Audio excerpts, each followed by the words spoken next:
السلام علیکم دوستو، ندیم احمد حاضر ہے اپنے نئے بلاگ کے ساتھ اپنے ڈیجیٹل چینل کھٹی میٹھی باتوں میں۔ دوستو، پاکستانی سیاست کی باتیں، گرما گرم باتیں، پاکستان میں ہونے والے دوسرے واقعات۔ جی ہاں، آج کی اہم ترین خبر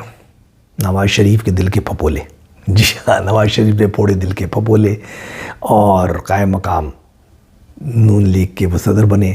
اور پھر انہوں نے خطاب کیا، کیا بولے اور کس کے خلاف بولے، بڑی اہم باتیں ہیں، آگے چل کے ہم بتائیں گے۔ دوسرے نمبر پہ جناب، کرغزستان کے اندر جو واقعہ ہوا ہے، پاکستانی طلبہ پہ جو حملے ہوئے ہیں وہ کیوں ہوئے ہیں، کیسے ہوئے ہیں، اس کی پیچھے کیا راز ہے، کیا کہانی ہے، وہ ہم بتائیں گے۔ تیسرے نمبر پہ جناب، ٹیریان کا کیس، یعنی کہ عمران خان صاحب کی جو بیٹی ہیں ٹیریان، اس کا کیس جو دبا ہوا تھا 1 سال سے، اس کو دوبارہ کھڑا کر دیا گیا ہے، اس کے پیچھے کیا راز ہے۔ اور چوتھے نمبر پہ ہمارا انتہائی اہم تجزیہ، جی ہاں سننا نہ بھولیے گا، کہ مقتدرہ اور ججز کہنا چاہیے، عدلیہ تو نہیں کہنا چاہیے، ججز کے درمیان بڑھتی ہوئی ماہزارائی کا انجام کیا ہونے والا ہے، مقتدرہ کیا سوچ رہی ہے، اور آنے والے دن کیا کہانی بتا رہے ہیں، تو اس بارے میں تفصیلاً گفتگو کریں گے۔ چلنے آگے بڑھنے سے پہلے میں آپ لوگوں سے گزارش کروں گا کہ میرے اس چینل کو سبسکرائب کیجئے، جو بیل کا بٹن آتا ہے اس کو کلک کیجئے، اور اس کے بعد جو آپشنز آتا ہے آل ویڈیوز کو سلیکٹ کیجئے۔ پسند آتی ہیں باتیں میری تو لائک کیجئے، اپنے کامنٹ ضرور دیجئے، اور ساتھ ساتھ میں میرے چینل کو شیئر کیجئے اپنے دوستوں کو، جاننے والوں کو، احباب کو۔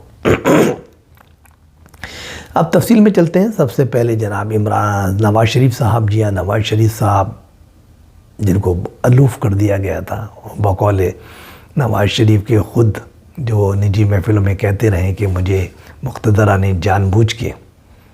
جو ہے الگ کیا تاکہ میں وزیر اعظم نہ بن سکوں، مجھے باقاعدہ پلاننگ کے تحت میرے اور میرے قریبی جاننے والوں کو ہروایا گیا یا جتوایا نہیں کیا۔ بہرحال وہ اپنی پارٹی میں گرفت رکھنا چاہتے تھے، تو انہوں نے آخرکار صدر بن گئے، انہوں نے ریزائن کر دیا شہباز شریف نے، ابھی فی الحال یہ ایکٹنگ صدر بنے، اور اس کے بعد انہوں نے ورکنگ کمیٹی جو ان کی ہے کافی بڑی، 100 سے زیادہ اراکین ہیں، اس کے اندر تمام لوگ شریک ہوئے، اور انہوں نے بڑا لمبا چوڑا خطاب فرمایا، اور جو خطاب فرمایا اس پہ انہوں نے دل کے پھپولے پھوڑے۔ باتیں تو کافی صحیح بھی کی ہیں،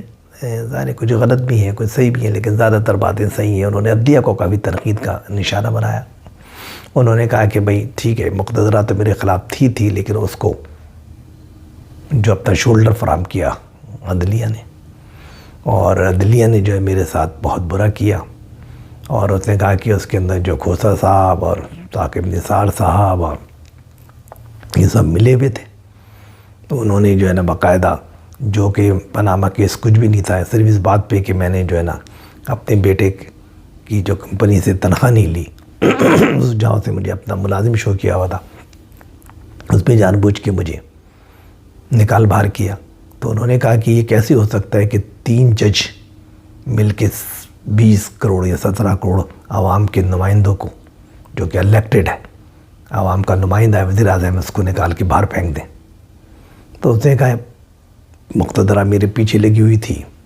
اور استعمالی انہوں نے اپنا کندھا دیا کہ ٹھیک ہے ہمارے کندھوں پہ رکھ کے بندوق چلائیے، جو کہ ہمیشہ ہی کرتے ہیں۔ بھٹو کو پھانسی بھی انہوں نے اسی طرح دی تھی، مقتدرہ چاہتی تھی کہ پھانسی دو، تو انہوں نے اپنا کندھا پیش کیا۔ تو انہوں نے یہ ساری باتیں کی، اور بہت سخت باتیں کی، باقاعدہ نام لے کے کہا۔ انہوں نے یہاں تک کہا کہ میرے پاس ٹیپ موجود ہے ثاقب نثار صاحب کی، جس کے اندر وہ دوسرے جج کو ہدایت دے رہے ہیں کہ بھئی ہمیں جو ہے نواز کو آؤٹ کرنا ہے اور عمران کو لے کر آنا ہے۔ تو انہوں نے بتایا کہ صاحب میرے پاس اتنی گواہیاں تھیں، میرے پاس جو وہ جج جو تھا سیشن کورٹ کا، وہ باقاعدہ اس پر دباؤ ڈالا گیا، آخر تک اسے جو فیصلہ لکھا تھا اس فیصلے کو تبدیل کر کے بندوق رکھ کے راتوں رات دوسرا فیصلہ لکھوا کے اسے سائن کروائے گئے زبردستی۔ بڑی کہانیاں سنائیں، بہت دل کے پھپولے پھوڑے، اور باتیں کافی صحیح بھی تھیں، لیکن پاکستان کی تاریخ بے رحم ہے، ہر ایک کو پتہ ہے کہ 70 سال 75 سال سے یہاں کیا ہو رہا ہے۔ دیکھیے وہ اپنی پارٹی کے ہیڈ بن گئے ہیں، اب وہ پارٹی کو کس راہ پہ لے کے جاتے ہیں۔ عوام میں مقبولیت پارٹی کی بہت تیزی سے ختم ہو رہی ہے، مہنگائی بری طریقے سے لوگوں کو کھا رہی ہے، بے روزگاری، مہنگائی، بری حالت، اکنامکل حالات بہت خراب ہیں، اور جو ان کے بھائی صاحب بنے ہوئے ہیں وہ بہت ہی زیادہ جو ہے بیس کرتے ہیں مقتدرہ پہ، تو بالکل ایک کھلونا بنے ہوئے ہیں، اور ان کی اپنی کوئی بہت زیادہ اہمیت بھی نہیں ہے، اور جب سے ان کو جتایا بھی بہت ہی جادوئی طریقے سے کہنا چاہیے ہے، تو وہ تو بالکل ہی اب کھلونا بن کے رہ گئے ہیں۔ تو دیکھیے اس کو کس طرح سنبھالتے ہیں، پارٹی کو کس طرح زندہ کرتے ہیں، پارٹی کے لیے کیا یہ کرتے ہیں، یہ آنے والا وقت بتائے گا۔ دوسرے نمبر پہ ہم بات کرتے ہیں جناب قرغیزستان کے اندر جناب بہت خراب واقعہ ہوا، بہت پریشان ہیں بہت سے والدین جن کے بچے وہاں پڑھ رہے ہیں۔ وہاں پر ہوا یہ کہ جو پاکستانی طلبہ رہتے ہیں موسٹلی ایکچولی میڈیکل کے طالب علم پڑھنے جاتے ہیں، لڑکے لڑکیاں پاکستان سے میجورٹی میں جاتے ہیں، باقی ایجپٹ ہے، بنگلہ دیش ہے، انڈیا ہے، اور دوسرے ملکوں سے بھی لوگ وہاں پہ آتے ہیں کیونکہ وہاں میڈیکل کی تعلیم سستی ہے، تو وہاں پر یہ چلے جاتے ہیں، پڑھتے ہیں۔ اب بیسیکلی کیا ہے کہ یہ واقعات ہوتے ہیں قرغیزستان وغیرہ ایسے جو غریب ملک ہوتے ہیں نا، انڈر ڈیولپ کنٹریز، جو ان کی تو وہاں پہ کرپشن بہت ہوتی ہے، کرپشن بہت زیادہ ہے وہاں پہ۔ جتنے یہ میڈیکل اسکول بنے ہیں یہ زیادہ تر پاکستانیوں نے اور غیر ملکی انڈیا کے سرمایہ داروں نے وہ بنائے ہیں۔ یہ فراڈ اسکول ہیں جہاں پہ ایک قسم کی بس ڈگریاں بڑھتی ہیں، جسے کہتے ہیں فور پروفٹ اسکولز۔ تو فور پروفٹ اسکولز کیونکہ میڈیکل کے بہت رجحان ہے اور لوگ میڈیکل میں جانا چاہتے ہیں، اور اس سے پیسہ بھی ہے دوسرے ملکوں میں، خاص کر امریکہ، کینیڈا وغیرہ میں، تو ہر آدمی کی خواہش ہوتی ہے کہ کسی طرح بیٹا اور بیٹی میڈیکل میں بن جائے، تو اس کے بعد وہ ادھر ادھر نکل جائے گا تو اس کی قسمت سنور جائے گی۔ پہلے انہوں نے پاکستان میں بھی صاحب پرائیویٹ کالجز میڈیکل کے بنائے تھوک کے بھاؤ سے، اور کروڑوں میں اس کی فیسیں رکھنا شروع کی، اور اس کے بعد پھر وہ یہاں گھس گئے۔ ایسے غریب ملکوں میں کافی ایسے ملکوں میں یہ گھسے ہوئے ہیں جو غریب ملک ہیں، جہاں کرپشن ہے، وہاں پیسے دے دلا کے وہ اپنے اسکول بنا لیتے ہیں۔ اسکول بھی فراڈ ہیں، 2-4 کمرے کرائے پہ لیے، چھوٹی موٹی بلڈنگ کرائے پہ لیے وہاں پہ بنا لیتے ہیں، اور اس کے بعد وہاں کے لوگوں کو پیسے کھلا کے لوگ کے پرمیشن بھی لے لیتے ہیں، اور یہ کر لیتے ہیں۔ وہاں پہ معیار تعلیم ان کا بالکل نہیں ہے، اور یہاں سے جو ہے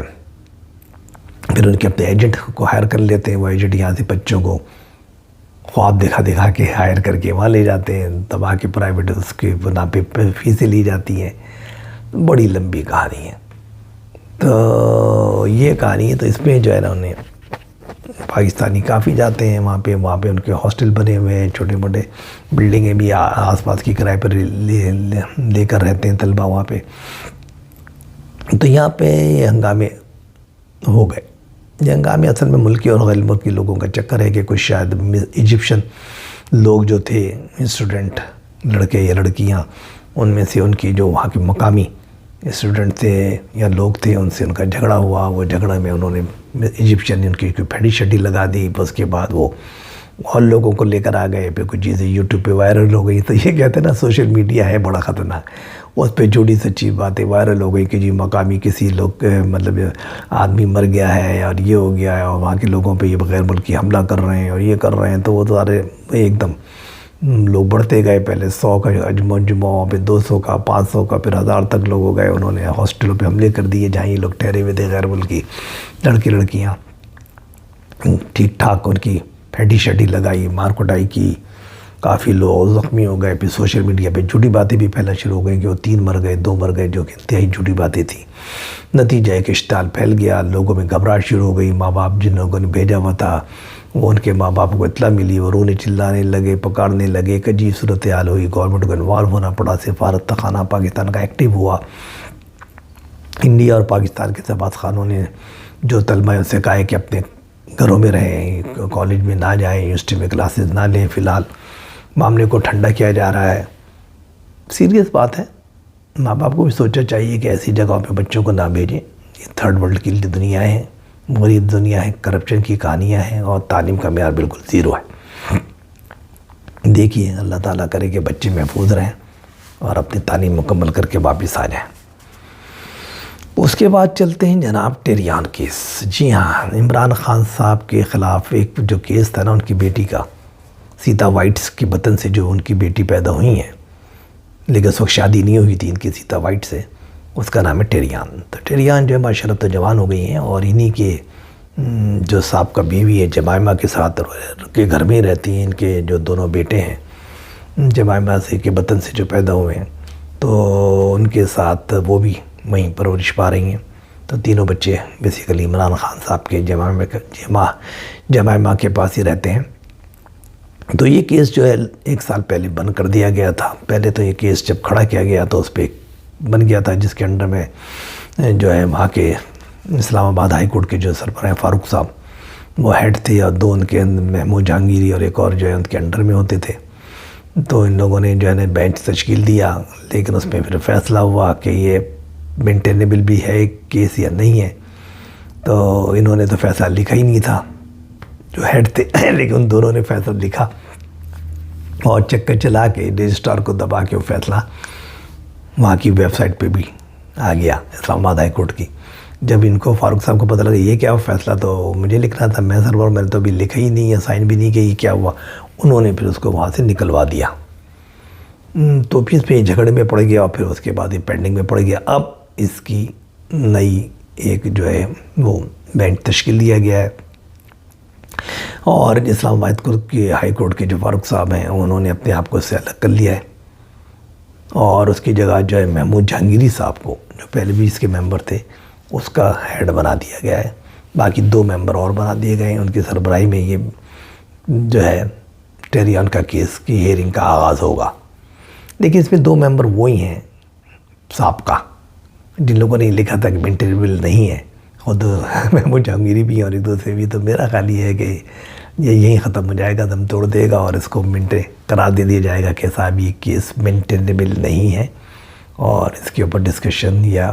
مطلب مقدمہ نہیں چل سکتا۔ دیکھیے کیا ہوتا ہے۔ اب ہم آگے چلتے ہیں، اور سب سے اہم تجزیہ، پلیز اس کو بڑے غور سے سنیے گا۔ دیکھیے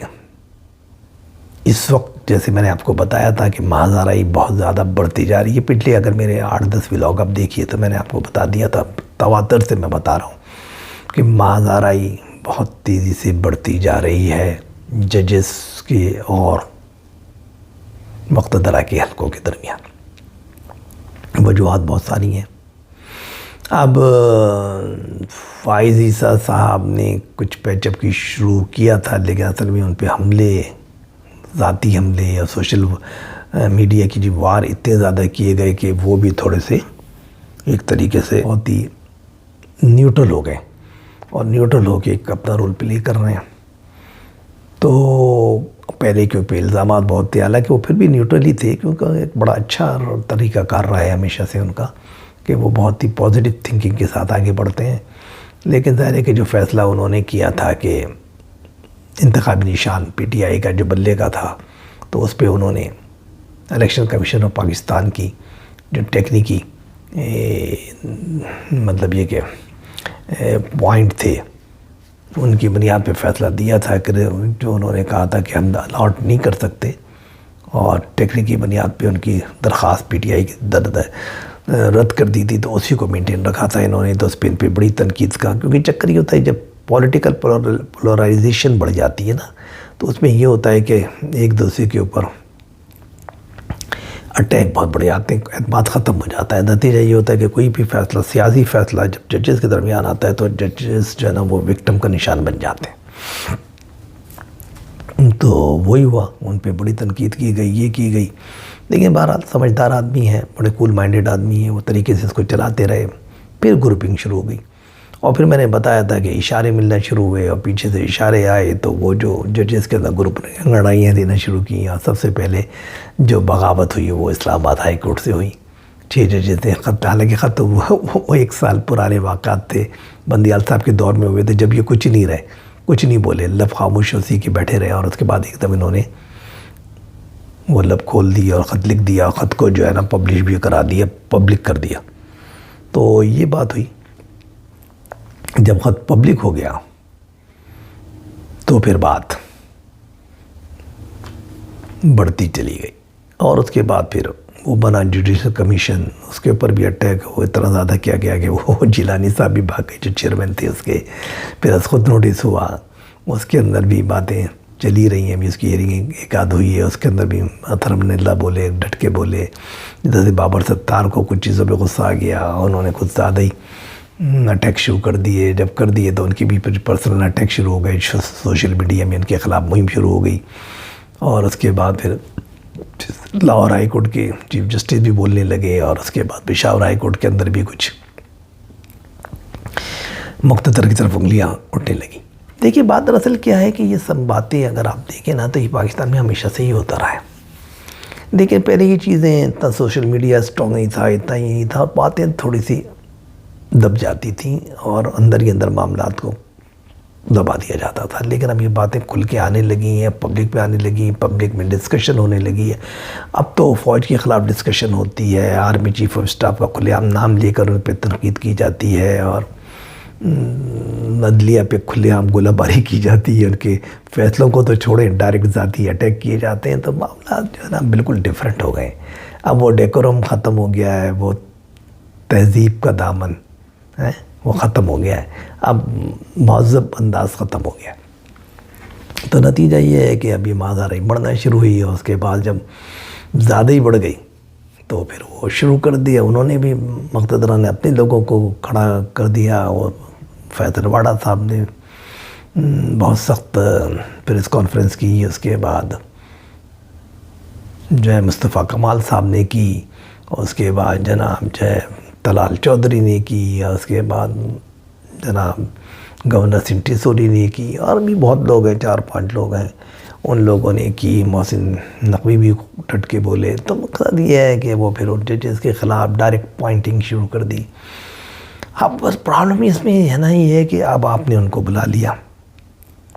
از خود نوٹس لے لیا. فائز عیسیٰ صاحب نے فیصل واڑہ اور مصطفیٰ کمال کو کہ آ جاؤ، میں تمہیں جو ہے نا جو تم توہین عدالت کر رہے ہو، لہذا پرابلم اب اس میں یہ ہے کہ لوگ یہ کہتے ہیں کہ تو دوہرا، کیونکہ فائز سے دوہرا معیار جسے کہتے ہیں، اور وہ اس بات کے کہتے ہیں کہ جناب جو رؤوف حسن صاحب ہیں یا پی ٹی آئی کے جو دوسرے رہنما تو کھلا جو ہے نا چیف جسٹس کو پتہ نہیں کیا کن القابات سے نوازتے ہیں. اور وہ جو اسلام آباد ہائی کورٹ کے جو فاروق صاحب ہیں چیف جسٹس، ان کو نہ جانے کیا کیا کہتے ہیں. تو ان کو تو اتنی بری بری باتیں کہتے ہیں، کھلے عام کہتے ہیں، ان کو تو کوئی بلاتا نہیں ہے. تو مسئلہ یہی ہے نا سارا کہ حالانکہ فائز عیسیٰ صاحب کی شروع سے ہی پالیسی رہی ہے کہ وہ کہتے ہیں بیکار ہے، کوئی کچھ بھی کہتا رہے، مجھے سے کوئی فرق نہیں پڑتا ہے، کیونکہ توہین یا عزت اپنے ہاتھ سے ہوتی ہے. میں کسی کو بلا کے زبردستی عزت کرواؤں، پھر توہین عدالت کی ان پہ دفعات لگاؤں تو پاگل بنے. نتیجہ یہ کہ وہ بڑے اس بارے میں سمجھدار آدمی ہیں، لیکن اصل میں کیا ہو رہا ہے کہ انہوں نے بہت زیادہ اطہر من اللہ نے فیل کر لیا. اور جب ہیئرنگ ہو رہی تھی نیب ترامیم کے بارے میں، جس میں عمران خان بھی جیل سے وایا ویڈیو لنک شریک تھے، اس پہ انہوں نے ایک دم اٹارنی جنرل پر سوالات کی بوچھاڑ کر دی اطہر من اللہ نے کہ جناب مجھے پتہ ہے آپ کی پراکسیز جو ہیں وہ بلکہ ہم پہ اٹیک کر رہے ہیں، ان کے ذریعے آپ ہم پہ جو ہے نا تنقید کروا رہے ہیں، کر رہے ہیں، وہ کر رہے ہیں. تو اس کا مطلب یہ تھا کہ وہ چاہتے تھے کہ انہوں نے اس چیز کو فیل بھی کیا، اور وہ چاہتے تھے کہ کچھ ہو ایکشن. تو نہ لا محالہ اپنے ساتھی جج کو دیکھتے ہوئے چیف جسٹس آف پاکستان جناب فائز عیسیٰ نے یہ ایکشن لیا. حالانکہ وہ بڑے خود سمجھدار ہیں، نہ وہ غصے میں آتے ہیں، نہ وہ یہ بات کرتے ہیں. وہ کہتے ہیں یار پاگل پن ہے، اب جو میں کتنے لوگوں کی زبان بند کروں گا، ایک نہیں، 2 بولے گا، تیسرا بولے گا، 14 بولے گا، 50 بولے گا، کروڑوں لوگ بولیں گے، لاکھوں لوگ بولیں گے، میں کس کس کو پکڑوں گا، کس کس کو توہین عدالت کے زمرے میں لاؤں گا. تو کہنا یہ بیکار باتیں. لیکن بہرحال ان کو کرنا پڑا اپنے ساتھی کی وجہ سے کہ پریشر بہت تھا اندر سے. وہ کہہ رہے تھے آپ کچھ نہیں کر رہے ہیں، دیکھیے ہمارے ساتھ یہ ہو رہا ہے، ہماری پگڑیاں اچھالی جا رہی ہیں، پگڑیوں کو فٹ بال بنا کے کھیلا جا رہا ہے. تو یہ اب دیکھیے یہ جو باتیں ہیں نا، اس میں جو باتیں ہیں وہ ہم ڈسکس کر لیتے ہیں کہ یہ تو واقعات ہیں جو آپ نے بھی دیکھے، ہم نے بھی دیکھے. یہ بالکل صحیح ہے کہ اتنی زیادہ ان لوگوں نے اب باتیں شروع کر دی ہیں اور direct attack I S I کے سربراہ پہ، ڈی جی ایف آئی اے پہ، ڈی جی آئی بی پر اور خفیہ ایجنسیز کو اس بری طریقے سے ان لوگوں نے ججز نے وہ کرنا شروع کر دیا ہے کہ وہ ایک کسی کا مشتعل ہو گئی ہے مقتدرہ۔ ہوتا یہ ہے کہ آپ کرتے ہیں، آپ اپنا فیصلہ کچھ بھی کر دیں، لیکن پرسنل اٹیک کرنا یا پرسنل کسی کے اوپر جو ہے نا کہ بھئی اپنی جیب سے 5 لاکھ ادا کرو، جی توہین عدالت لگا دی تم پہ، دوسرے کو ڈی آئی جی کو بابر ستار صاحب نے اس کو بھی لگا دی، ڈی جی آئی بی کو توہین عدالت، پھر وہ ڈی جی جو دوسرے جو تھے ایف آئی اے ان پہ بھی لگا دی۔ مطلب کہ کیا ہے، آپ ایک فیصلہ آپ کے پاس ہے کہ یہ آدمی اگر کوئی فیصلہ آپ کر رہے ہیں، آپ آڈیو لکھ کر رہے ہیں، آڈیو لکھ کا فیصلہ کریں جی، سزا دیں، اگر آپ کو ملتا ہے کہ کلو ملتا ہے، جو بھی ملتا ہے ختم کریں آپ، اگر اس پہ واقعی ان کے انوالو ہوتے ہیں ان کے لوگ تو ان کو سزا دیں۔ اس کے مطلب کہ پرسنل کرنا، ان کو توہین عدالت کرنا، یہ کرنا کچھ سمجھ نہ آنے والی باتیں، اتنے جذباتی فیصلے نہیں کیے جاتے۔ اور پھر اگر وہی ریکویسٹ آتی ہے کہ بھئی اس کو ذرا ان کیمرہ ہی کر لو، تو اس پہ آپ ایکسپوز ہو جاتی ہیں اور زیادہ برا بھلا کہتے ہیں۔ میں ان کی وہ نہیں کر رہا، وہ بھی صحیح کر رہے ہیں کیونکہ قانون کے تحت یہاں تو یہ تو ہے نا کہ کچھ ہوتا تو ہے نہیں، جو بیچارہ ہے جو فیصلہ کبھی نہیں ہوتا جہاں مقتدرہ انوالو ہوتی ہے، لیکن بہرحال اور وہ مقتدرہ جو ہے کبھی اپنے ڈومین میں کسی کو گھسنے بھی نہیں دیتی، تو ان سے اگر ان کے راز پوچھے جائیں تو آپ کو پتہ وہ بتائیں گے بھی نہیں۔ تو اس سے بہتر یہ ہے کہ آپ ایسا فیصلہ کریں کہ وہ فیصلے میں اگر آپ کو سمجھتے یہ غلط تھا، ٹیپ ہوا، کہ آئندہ کرتے آئندہ کوئی ٹیپ نہیں کیا جائے گا، اور یہ صرف وہ جو ان کے ایجنسی سے ٹھیک ہے جو ان کا کام ہے جہاں جاسوسوں کے لیے ان کے لیے کرنی وہ کریں، لیکن یہ سیاسی لوگوں کی ٹیپنگ نہیں کریں گے آپ، ٹھیک ہے، ججز کی نہیں کریں گے، وہ ان کی نہیں کریں گے، یہ آپ فیصلہ کر سکتے ہیں۔ تو مسئلہ یہ، اور بیٹھ کے ان کے ساتھ بیٹھ کے کوڈ آف کنڈکٹ بھی بنا سکتے ہیں کہ کہاں کہاں آپ کا رول ہے، کہاں کہاں نہیں ہے۔ یہ نہیں ہے کہ آپ ان کو ٹوٹل بین کر دیں، جیسے اس کے اوپر کر دیا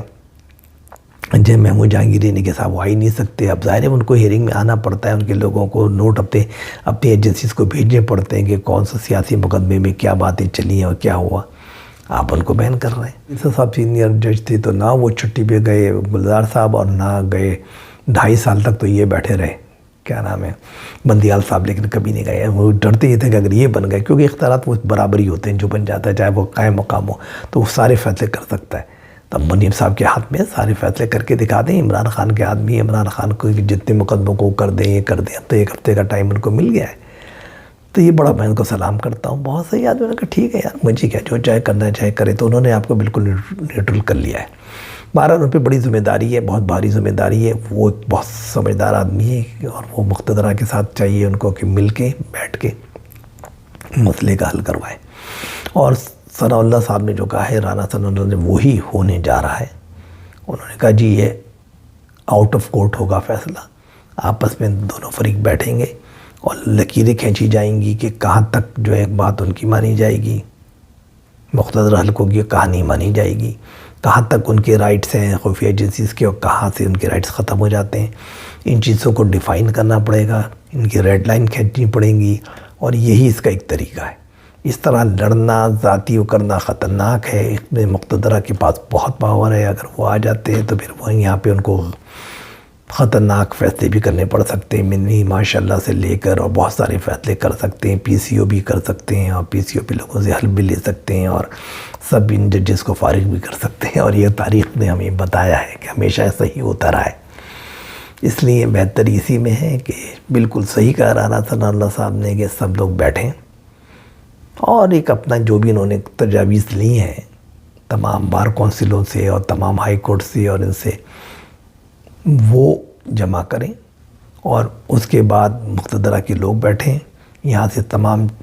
چیف جسٹس صاحبان اور پلس جو ہے چیف ہائی کورٹس کی اور سپریم کورٹ کے پلس دوسرے لوگ مل کے فیصلہ کریں، اور یہ فیصلہ کر کے ان کے ساتھ بیٹھے مقتدرہ کے ساتھ، وہاں پہ پھر ایک لکیر کھینچی جائے کہ کہاں تک وہ جا سکتے، کہاں نہیں جا سکتے۔ سیاست کو اس سے الگ کر دیں، میری عمران سے سمپتی ہے نہیں ہے، مجھے نواز سے سمپتی ہے نہیں ہے، مجھے بلاول سے سمپتی ہے نہیں ہے، یہ سب الگ کر دیں، ایک لائن کھینچیں اور آگے کے لیے تمام ججز کے پاس ایک لائن ہو کہ کس طریقے سے کرنا ہے، اور ان کو بھی پتہ ہو ایجنسیز کو کہ ہمارے کہاں تک ہمیں جانا ہے، کہاں نہیں جانا، کہاں دباؤ ڈالنا ہے، کہاں نہیں ڈالنا یا نہیں ڈالنا، کب تک کرنا ہے، کیا کرنا ہے، دباؤ کی ضرورت ہے یا نہیں ہے. یہ تمام مسائل حل کرنے پڑیں گے. مسائل انشاءاللہ ہونے والے ہیں. مجھے لگتا ہے کہ آگے 15 دن کے اندر یہ سب میٹنگز ہونے والی ہیں، اور اس کے اندر بڑا اہم رول پلے کرنے جا رہے ہیں جناب فائز عیسیٰ صاحب. لیکن اگر یہ معاملہ طے نہیں ہوا، اس میٹنگ کے اندر معاملہ طے نہیں ہوئے، تو پھر بہت خطرناک ہوگا. اور ہم سب کی دعا ہے کہ وہ معاملہ خطرناک نہ ہو اور ملک صحیح راہ پہ چلتا رہے. جب تک اجازت دیجیے، اللہ حافظ.